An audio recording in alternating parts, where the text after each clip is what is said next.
Good morning. It's good to be here with you this morning. It's good for all of us to be together today. As we gather this morning, let me share with you words from Reverend Tim Halley. We know we are on our pilgrimage here, but a brief moment in time. Let us open ourselves here and now to the process of becoming more whole, of living more fully, of giving and forgiving more freely, of understanding more completely.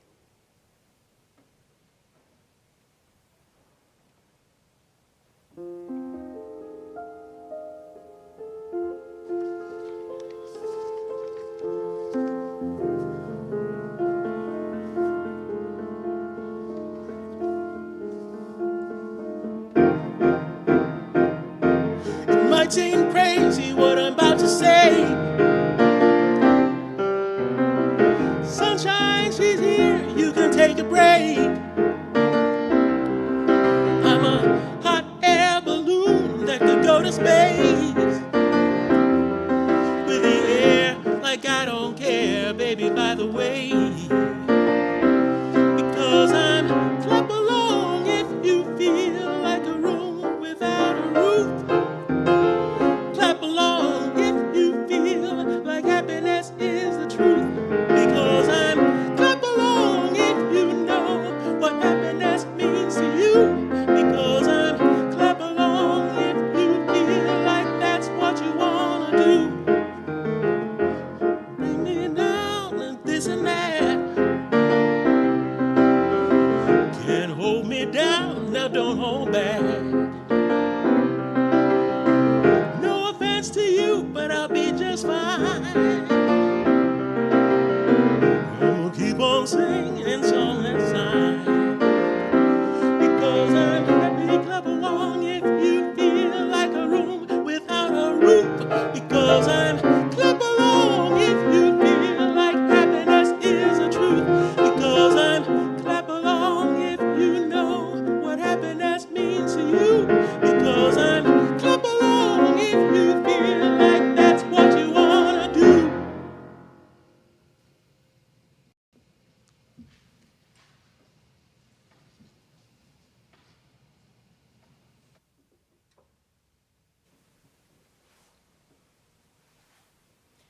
Good morning.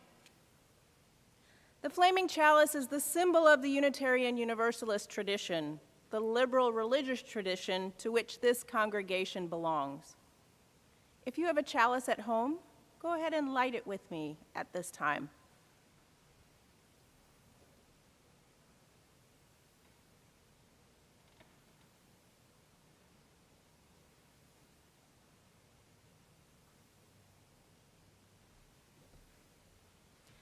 As we kindle this flame, we recommit ourselves to the mission of this congregation, to build a Unitarian Universalist community that transforms lives and empowers people to serve the world. May the light of this flame be welcoming to all who seek a liberal religious home.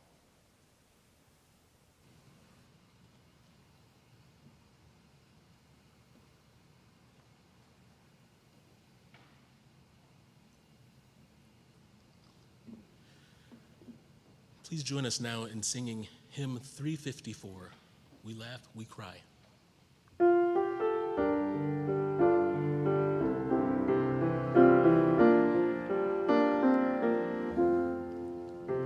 We laugh, we cry, we live, we die, we dance, we sing our song.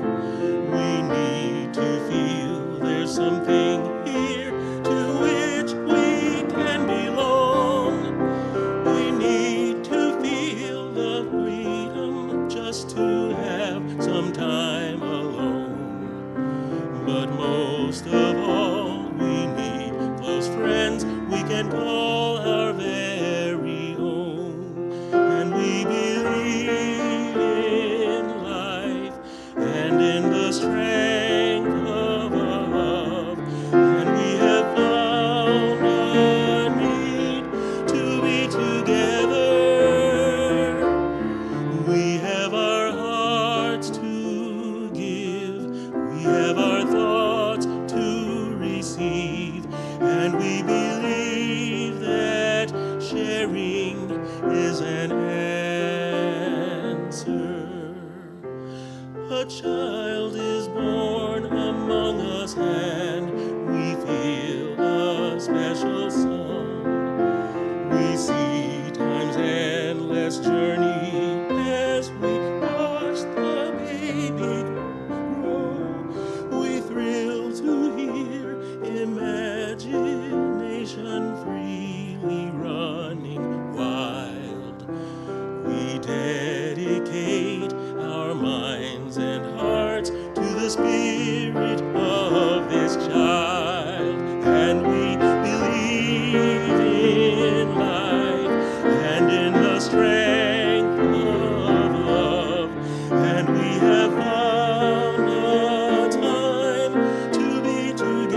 is an answer. Our lives are full of wonder and our time is very brief. The death of one among us fills us all with pain and grief. But as we live, so shall we die, and when our lives are done, the memories we share with friends, they linger on, and we believe in life and in the strength of love, and we have found a place to be together. We have the right to grow. We have the gift to believe that peace within our living is an answer. We seek elusive answers to the questions of this life. We seek to put an end to all the waste of human life. We search for truth, equality, and blessed peace of mind. And then we come together here to make sense of what we find, and we believe in life and in the strength of love, and we have found a joy being together, and in our search for peace, may we finally see, even to question truly is an answer.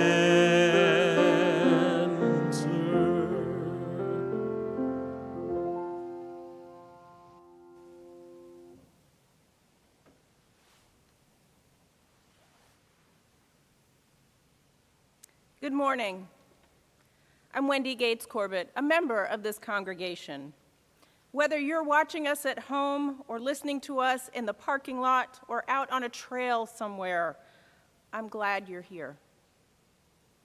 For those of you visiting us for the first time, I offer you a special welcome. Here at the Unitarian Universalist Fellowship of Raleigh, we are intentionally inclusive. We're liberally religious and actively serving the common good of our shared world. Whoever you are and wherever you are on your own religious journey, you are welcome here.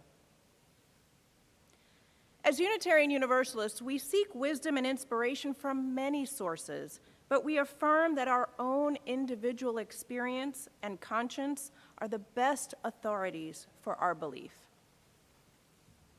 We're also committed to making this shared world more compassionate and just, and we hope that you might join us in one of our many efforts to do so.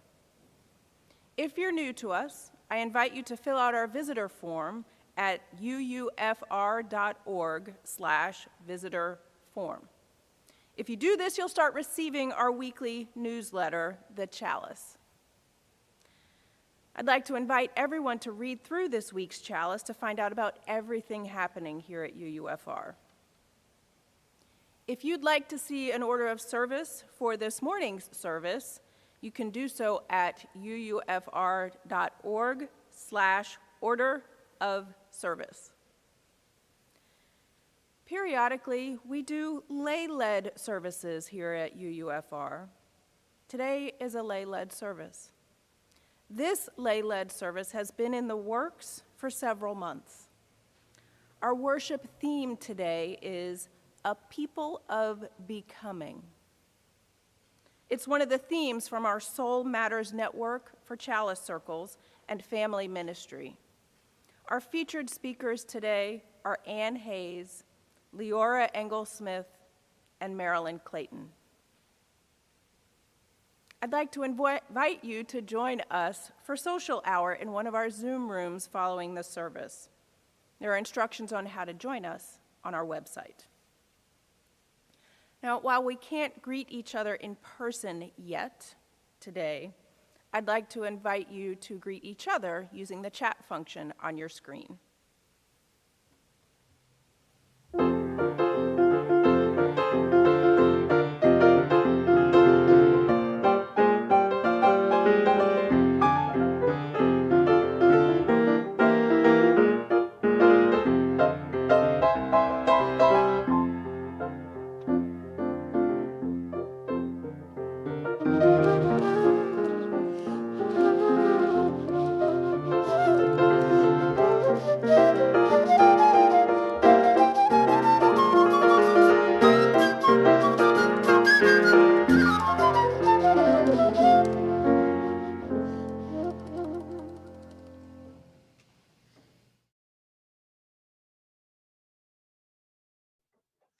I'm Chris Chagnon, your Family Ministry Director.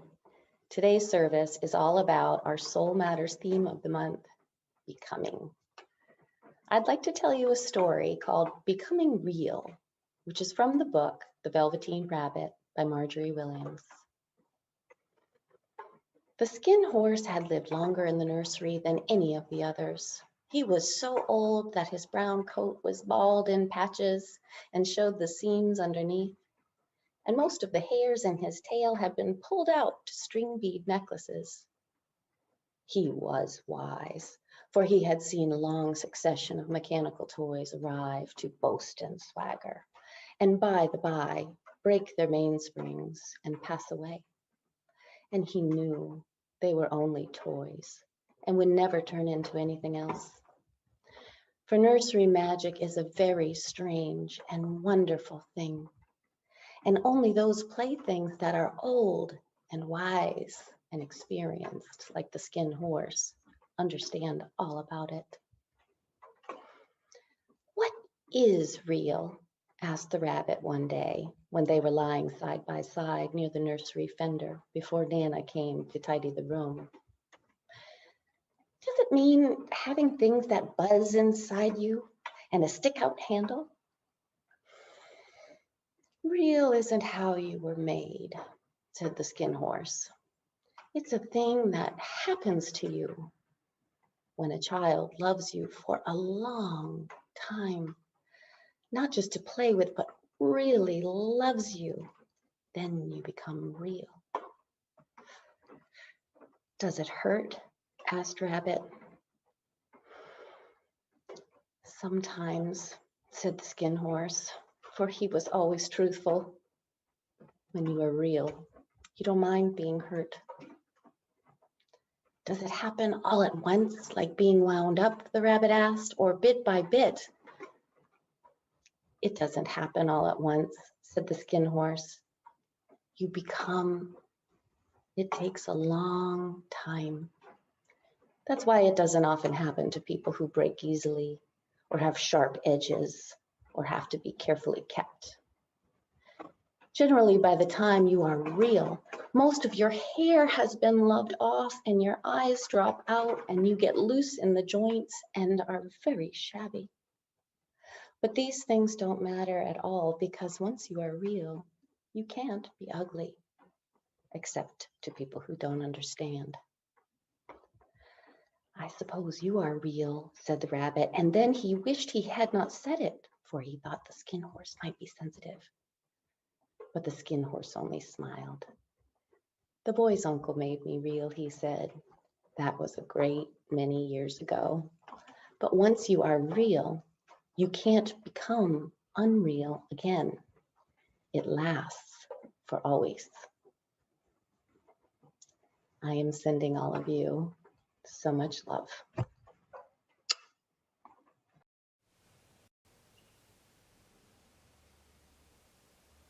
This is the time in our service when we acknowledge some of the joys and sorrows of our community. If you'd like to share an individual joy or sorrow, I'd invite you to do so now using the chat function on your screen. This morning, we light a candle in memory of Andrew Brown Jr., an unarmed black man killed by the police on Wednesday in Elizabeth City, North Carolina, and Micaiah Bryant, a black 16-year-old girl killed by police in Columbus, Ohio. We lift up our prayers and recommit to rolling up our sleeves for the creation of a world where every life is treated precious by law enforcement, and black people need not fear for their lives in encounters with police. This morning, we also have a joy to share. Holly Thomason and Chris Olson are thrilled to share that their daughter Eliza was born this past Sunday. Everyone is healthy and well, and they're grateful for the support of the UUFR team, care team, and community. Holly and Chris are excited to embark on their parenthood journey.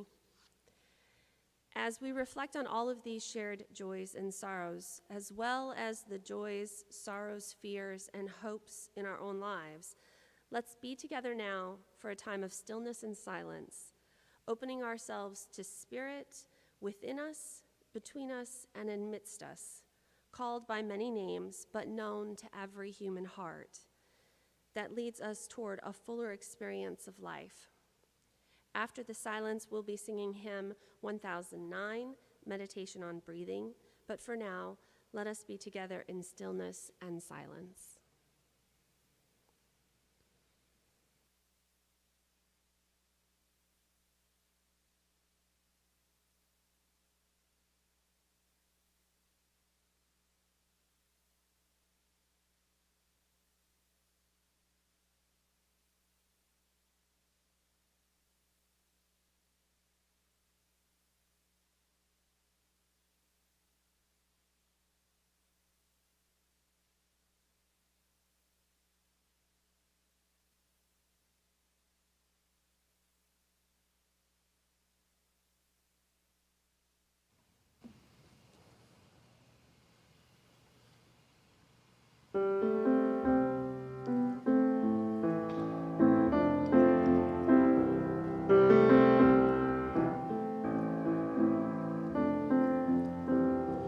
When I breathe in peace. When I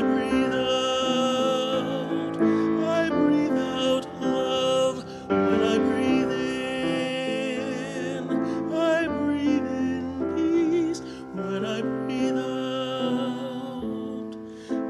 breathe out love.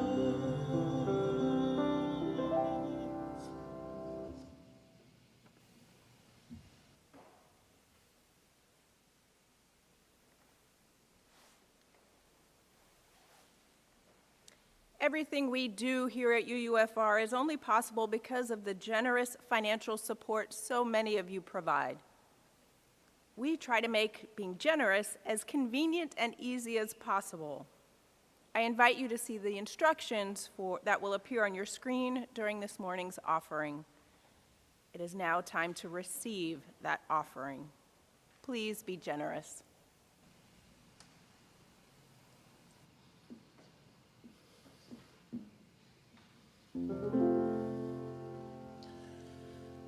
You're broken down and tired of living life on a merry-go-round, and you can't find the fighter, but I see it in you, and we gonna walk it out. Move mountains, we gonna walk it out. Move mountains. And I'll rise up, I'll rise like the day, I'll rise up, I'll rise unafraid, I'll rise up, and I'll do it 1,000 times again. And I'll rise up, high like the waves, I'll rise up, in spite of the ache, I'll rise up, and I'll do it 1,000 times again. For you.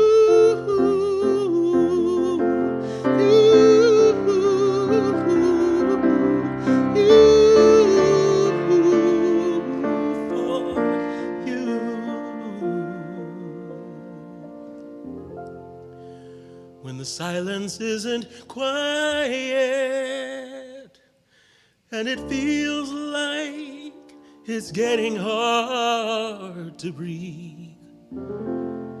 And I know you feel like dying, but I promise we'll take the world to its feet. Move mountains, we gon' walk it out. Move mountains, and I'll rise up. I'll rise like the day. I'll rise up. I'll rise unafraid. I'll rise up, and I'll do it 1,000 times again for you.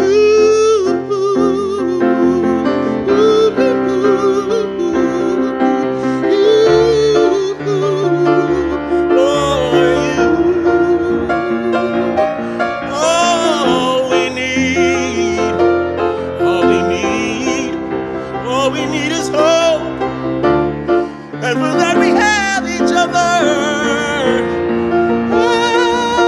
And we'll rise, we will rise, and we'll rise again, and we'll do it 1,000 times again. I'll rise up, I'll rise like the day, and I'll rise up. In spite of the ache, I'll rise up, and I'll do it 1,000 times again and again and again, and we'll rise. High like waves, we'll rise up. In spite of the ache, we'll rise up. We'll do it 1,000 times again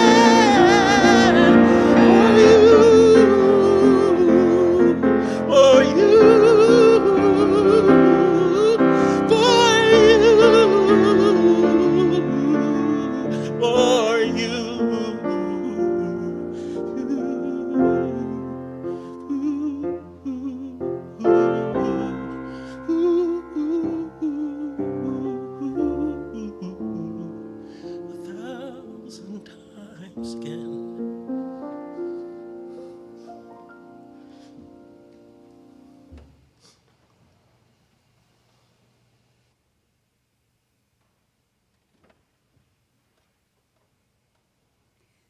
I remember when I turned 6 years old that I felt different from before.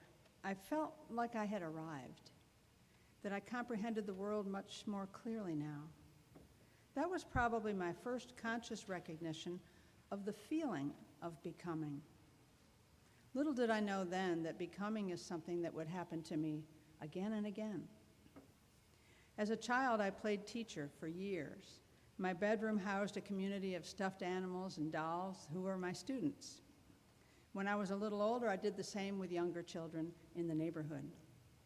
I didn't know it then, but this inclination to teach was an integral part of who I was and who I would become. As an adolescent, I had a whole new experience of becoming when I spent a year in Germany as an exchange student. I learned the language much as a young child does, listening and gradually understanding, then speaking. My German parents and siblings became my family. It was a profound and sometimes disorienting experience to discover that I could become a member of a foreign culture. In my mid-20s, I found my niche in the Rochester, New York counterculture as a member of a collectively owned and managed natural foods warehouse. With no hierarchy or job descriptions, I had the freedom to develop a wide range of skills in the context of a supportive community of co-workers. I had the clear sense that I was finally free to be myself, unhampered by the rules and expectations of my family and the mainstream culture. When I drove a tractor-trailer through Manhattan at midday, I felt invincible. Becoming a mother brought me the opportunity to bond with another human being in a way I had never experienced before. I could actually feel my heart getting bigger and opening wide. The teacher in me now had a full-time student to nurture. It wasn't long before the opportunity presented itself for me to teach professionally, first as an elementary school French teacher, and then an ESL teacher. My childhood inclination to teach was finally manifesting as an adult occupation. I essentially became who I had been all along. Unexpectedly, when we were both 60 years old, my husband and I became parents again when our 1-year-old great-nephew came to live with us for a year while his mother served in Afghanistan. Becoming a mother again at that age was challenging. All the sweetness and exhaustion that goes along with parenting a toddler was mine to experience all over again. We tried to convince ourselves that 60 was the new 40. In December of 2016, the diagnosis of multiple myeloma brought me to a new chapter of becoming. After a stem cell transplant, I had to grow a whole new immune system. I had to slow my life down to a crawl so that I could save it. For many months, I was mostly at home and wore a mask whenever I went out in public. I'm sure that sounds familiar to you now. I became my own nurturer and made the conscious decision to heal not only my body, but my whole life in all its facets. That is still a work in progress. I became an activist when I got involved in the Poor People's Campaign in 2018. After my civil disobedience arrest, I fulfilled my community service requirement at the beloved Community Center in Greensboro, under the leadership of lifelong civil rights activists. The main lesson I learned there was that building beloved community occurs one relationship at a time. After relocating to Wake County, on a quiet road in rural Wendell, I found my chance to put that advice into action. I was cooking one evening a week or so ago when I saw through the window my neighbor across the street seated in his yard near the road, digging in a flower bed. He's the one with the Confederate, Trump, and Betsy Ross flags prominently displayed in his yard. I had felt uneasy about him ever since we moved into the house across from his. I flew out the front door and marched right over to meet him. Edward and I engaged in conversation, talking about the neighborhood, his background, his trees, and his beehives. I also met his wife, Nancy. They're the first people I've conversed with in my new neighborhood. I'm glad to have become a person who can build a relationship with the unlikeliest of neighbors. One thing stands out to me from all these experiences of becoming, and that is that in order to become, you need to be in an environment where you feel a sense of belonging. I believe that becoming and belonging are intertwined, and the one feeds the other. If I had to put them in a linear order, I would start with belonging because that is what gives us the energy and incentive to become all we can be. The environment might be family or community, but it could just as easily be a forest or a garden. When I was driving down Wade Avenue between visits on the UUFR garden tour, I felt the palms of my hands tingle.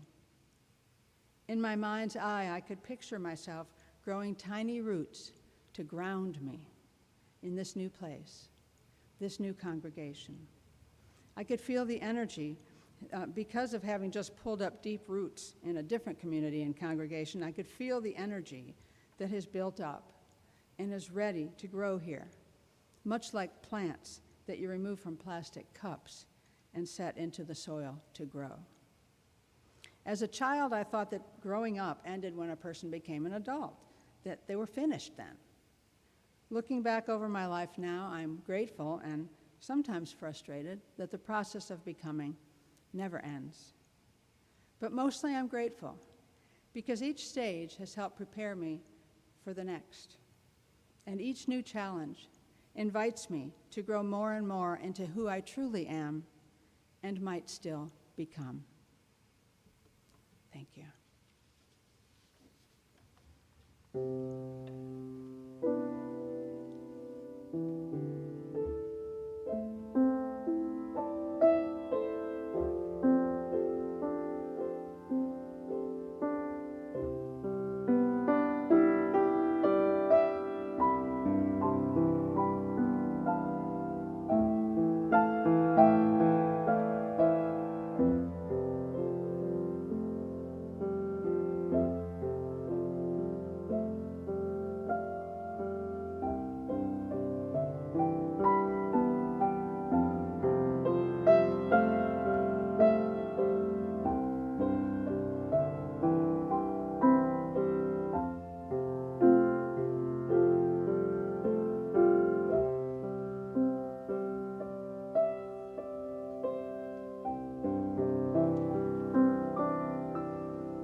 Good morning. I'm Ann Hayes. I'm so happy to be speaking to you from the sanctuary, and I wish you could be here.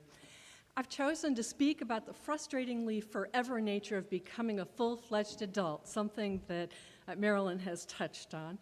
I'm going to focus on one small part of it, the never-ending task of trying to become a kinder person. And I know I'm a work in progress, so if you've ever seen evidence that I've been snarky or impatient, I'm working on it. Michelle Obama wrote, "For me, becoming isn't about arriving somewhere or achieving a certain aim. I see it instead as forward motion, a means of evolving, a way to reach continuously forward toward a better self. The journey doesn't end." Many years ago, I thought I would have been finished this work of forming my character by now.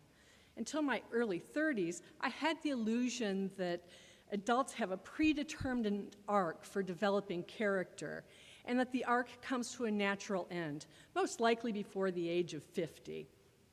Frankly, it's not something I pondered. Rather, it was something I just knew, like I knew my feet stopped growing when I was 10, and that I had reached my full adult height by the time I was a teenager.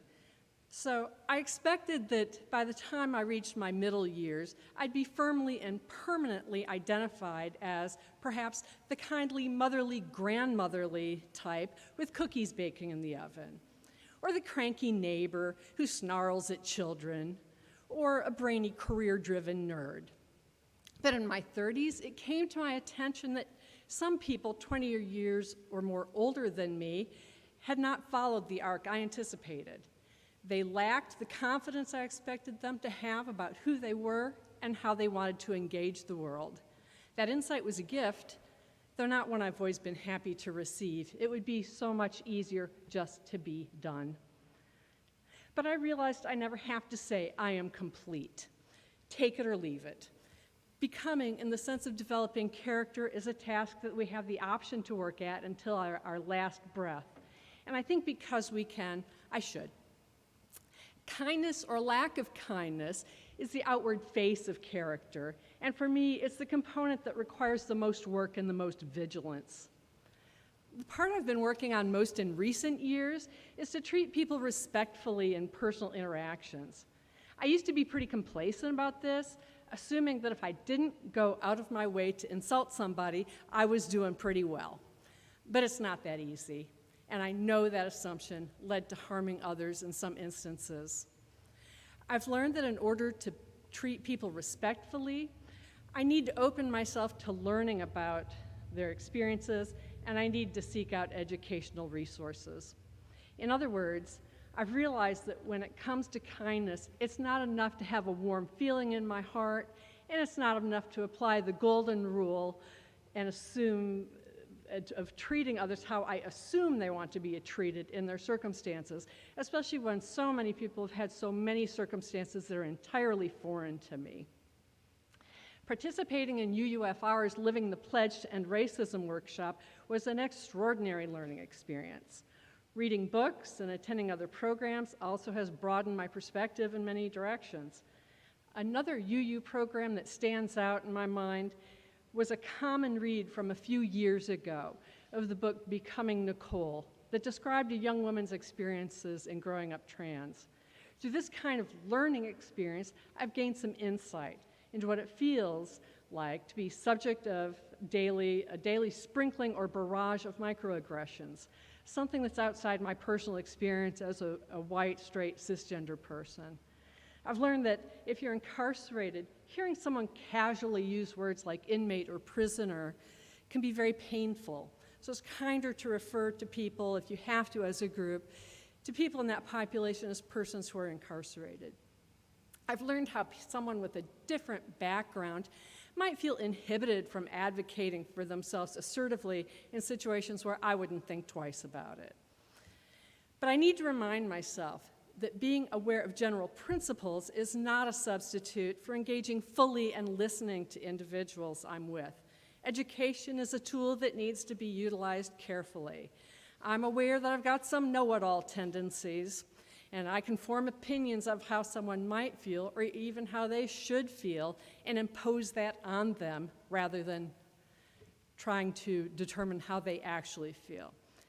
As part of my learning process, I've had to admit to myself that I'd said some hurtful things and engaged in hurtful behavior. I remembered something the other day that horrified me from decades ago, when I found a classmate's description of a professor to be humorous, both because of the word choice he used and because of the way he pronounced the word in accented English. I told others about his comments, and I mimicked his accent. I would never do that today. And there are plenty of other examples that I'm not going to confess to you, that I've realized on later reflection. The last piece that I'll mention about pursuing my never-ending quest to become a kinder person is my realization that I have to show kindness and forgiveness to myself. I don't expect others to forgive my instances of bad behavior, and I try really hard to refrain from making excuses to people for saying insensitive things or things that I shouldn't. But I need to be able to cut myself a break and forgive myself for causing unintended harm. Otherwise, I risk not being candid even with myself, and I can't move forward. Leslie in my Chalice group said something the other night that I found helpful in this respect.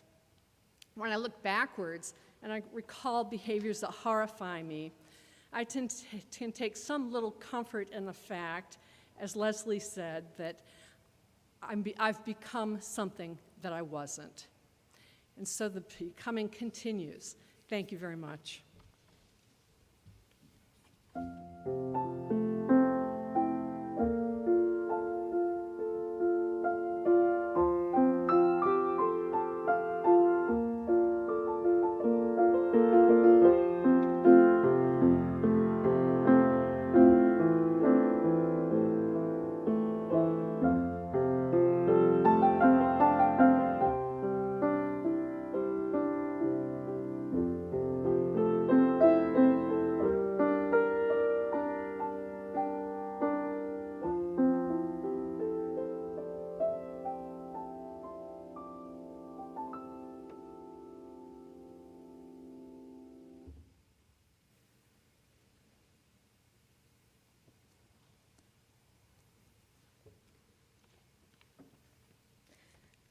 Good morning. The sun is still shining when I land in New York City. It's 2003, not even 2 years after the towers fell, and I'm moving to the United States for good. Under the gleaming July sun, I reveled in the newness of it all. The American flags that seemed to multiply with every step I took, a herd of yellow taxis moving in graceful unison down the road, the wad of dollar bills in my hand. All that new couldn't hide the familiar, acrid cloud of collective anxiety. You felt it in the way mothers hurriedly dragged their children through the airport, in the nervous glances passengers exchanged with TSA agents, in the clipped, pointed questions of the customs officer when he asked why I'm here from behind what looked like bulletproof glass. Having grown up in Israel on a steady diet of war and death, the anxiety reminded me of home. I remember the day I swallowed what probably was my first hefty dose. I was 3 or maybe 4 years old, and I was afraid. The feeling had come from nowhere. One moment I was contemplating the mud cake I shaped at the sandbox. Next thing I knew, I worried about my twin sister, and I worried she would die. "Don't leave me," I pleaded with her. She nodded, raking her fingers through my sandy confection. The cake broke in two. If I had the words, I would have told my sister that some dads leave for war and never return. We light special candles for them on Memorial Day. The same ritual repeats on Holocaust Day and on Independence Day.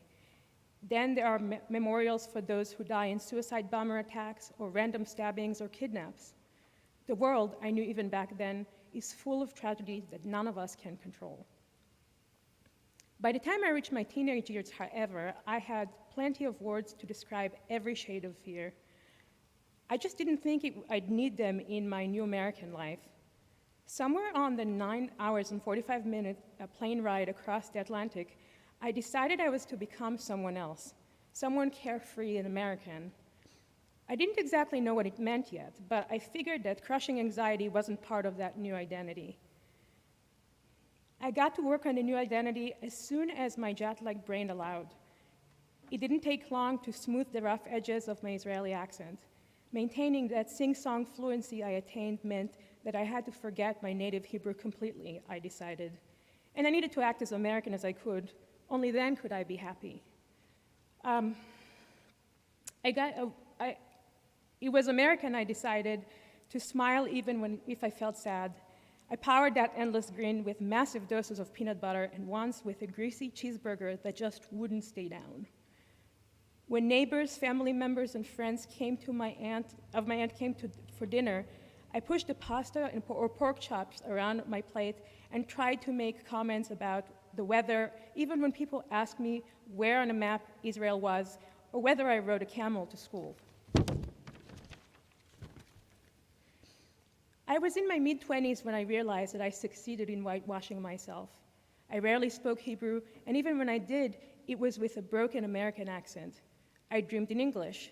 Israelis I came across during that time commented that my Hebrew sounded almost natural and asked me about my synagogue. "But you were born in the US, right?" They would ask, confused. I wasn't. Hebrew has a phrase for the process of diluting your identity. We call it hitbolalut, which roughly means erasing and replacing your Jewish identity and customs to fit in. That word popped in my head one day when I struggled to decide exactly how to introduce myself to yet another friendly stranger.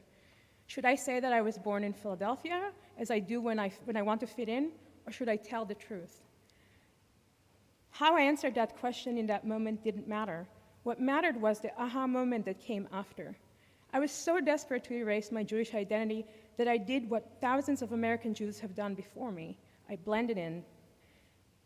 Somehow without knowing it, I followed the process almost to a T. I traded hummus for peanut butter and pita for Wonder Bread. I had a Christmas tree, but no menorah. I did everything but change my name. If this was a Hallmark movie, that breakthrough moment would have likely followed a montage of my return to my Jewish self. Maybe I'd buy a Star of David necklace, or force my husband to eat gefilte fish. Perhaps I'd light a menorah and smile serenely. But this isn't a Hallmark, and my identity cannot be summed up in a montage or even a sentence. Here's what I do know. I've got enough room for all of it. For the self that grew up in terror attacks and gas masks, and the self that's American, carefree, filled to the brim with relentless optimism. I cannot erase the first 18 years of my life, but I also cannot erase 18 years in America. I've turned 36 this month, and I finally realized that I'm neither Israeli nor American. I'm both, and I'm neither. In other words, I get to keep the peanut butter and have my hummus too, just not at the same time, because that'd be gross.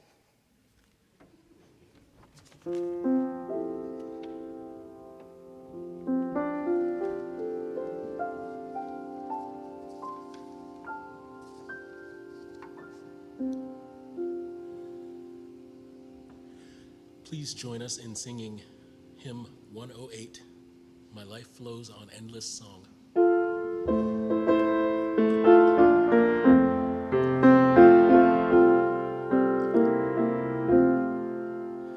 My life flows on in endless song, above earth's lamentation. I hear the real, the far-off hymn that hails a new creation. Through all the tumult and the strife,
Thank you all so much for joining us this morning, and I invite you to join us after service for social hour in one of our Zoom rooms.